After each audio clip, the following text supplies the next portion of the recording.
Assalamualaikum warahmatullahi wabarakatuh.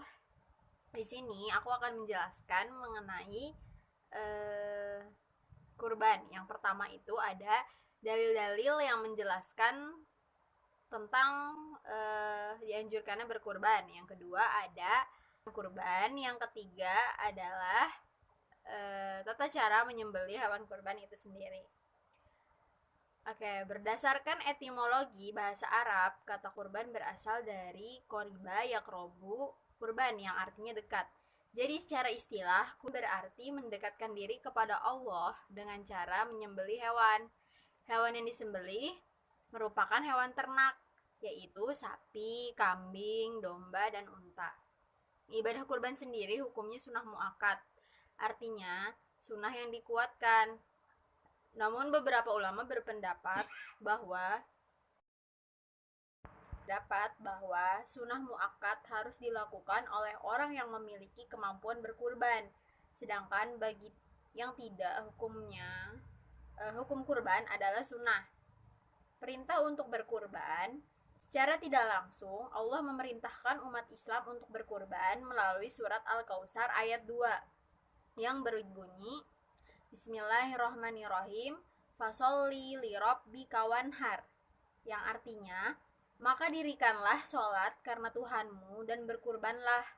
Pada penggalan ayat Quran di atas, Allah mengisyaratkan bahwa selain sholat, umat Islam dianjurkan untuk berkurban. Dalam hal ini, menyembelih hewan sebagai bentuk rasa syukur kepada Allah. Selain surat Al-Kautsar, pembahasan tentang kurban saat Idul Adha juga bisa kita lihat di Al-Quran surat Al-Hajj ayat 34 yang berbunyi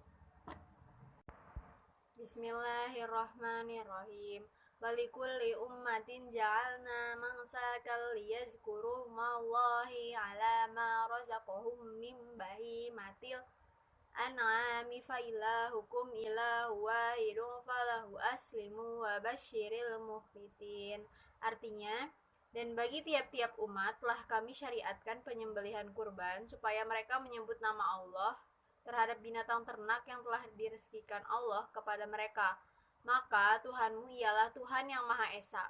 Karena itu berserah dirilah kamu kepadanya dan berilah kabar gembira pada orang-orang yang tunduk patuh pada Allah.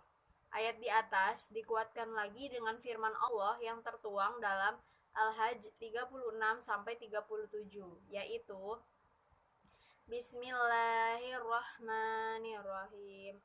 Fakulu minha wa ta'imul qani'a wal mu'tarra layyana lallahul wa muha wala dima'uha walaki yanaluhut taqminkum.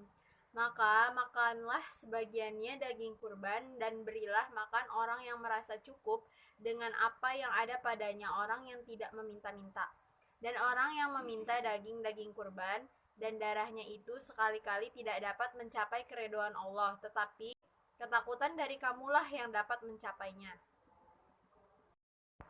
Berdasarkan 3 ayat di atas, dapat disimpulkan bahwa berkurban merupakan suatu ibadah yang disyariatkan terhadap orang yang mampu.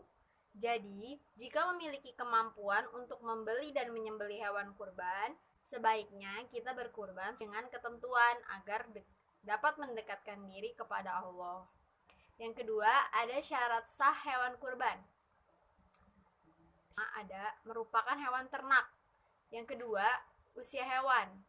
Nah, kalau domba yang digunakan harus mencapai minimal usia 1 tahun lebih atau sudah berganti giginya. Kalau kambing, usianya harus mencapai minimal 2 tahun lebih. Kalau sapi dan kerbau harus mencapai minimal 2 tahun lebih.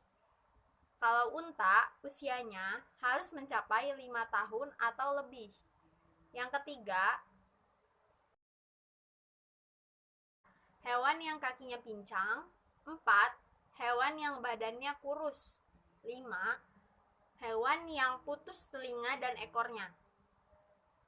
Nah, sudah paham kan apa saja syarat sah hewan kurban? Kita lanjut ke bagian yang ketiga, yaitu tata cara menyembelih hewan kurban. Tata cara menyembelih hewan kurban yang pertama adalah binatang yang akan disembelih direbahkan. Kemudian kakinya diikat dan dihadapkan ke kiri agar mudah dijegal. Yang kedua, penyembelih menghadapkan diri ke arah kiblat. Begitu pula binatang yang akan disembelih. Yang ketiga, penyembelih memotong urat nadi dan kerongkongan yang ada di kiri dan kanan leher hewan kurban sampai putus agar lekas mati. Urat kerongkongan adalah saluran makanan. Kedua urat hewan tersebut harus putus. Yang keempat, saat menyembelih hewan kurban, petugas penyembelih membaca runtutan doa sebagai berikut. Yang pertama, membaca basmalah terlebih dahulu. Bismillahi Allahu Akbar, artinya dengan menyebut nama Allah, Allah yang Maha Besar. Kedua, membaca takbir 3 kali dan tahmid sekali. Lafalnya dapat diucapkan sebagai berikut. Allahu Akbar, walil. Artinya, Allah Maha Besar, Allah Maha Besar, Allah Maha Besar, segala puji bagimu. Kemudian, membaca sholawat Nabi yang lafaznya Allahumma sholli ala sayyidina Muhammad wa ala ali sayyidina Muhammad, yang artinya, Tuhanku limpahkan rahmat untuk Nabi Muhammad Sallallahu Alaihi Wasallam dan keluarganya. Selanjutnya, membaca doa menyembelih. Bacaannya Bismillahirrahmanirrahim. Allahumma hazihi minka wa ilaika fataqabbal minni ya karim. Tuhanku, hewan ini adalah nikmat darimu, dan dengan ini aku bertakarub kepadamu karenanya. Hai Tuhan yang Maha Pemurah, terimalah takarubku. Yang kelima, untuk hewan kurban yang lehernya agak panjang, maka menyembelihnya harus di pangkal leher sebelah atas agar ia lekas mati. Keenam, untuk binatang yang tidak dapat disembelih lehernya karena liar atau jatuh ke lubang sehingga sulit disembelih, maka penjagalannya dapat dilakukan di mana saja di badannya, asalkan kematian hewan itu disebabkan karena sembelihan, bukan atas sebab lain. Penyembelihan dengan menyebut nama Allah Subhanahu wa Ta'ala. Yang terakhir, setelah hewan kurban benar-benar mati, barulah boleh dikuliti. Nah, itu video yang video yang dapat saya sampaikan. Materinya semoga bermanfaat. Sekian dari saya. Wassalamualaikum warahmatullahi wabarakatuh.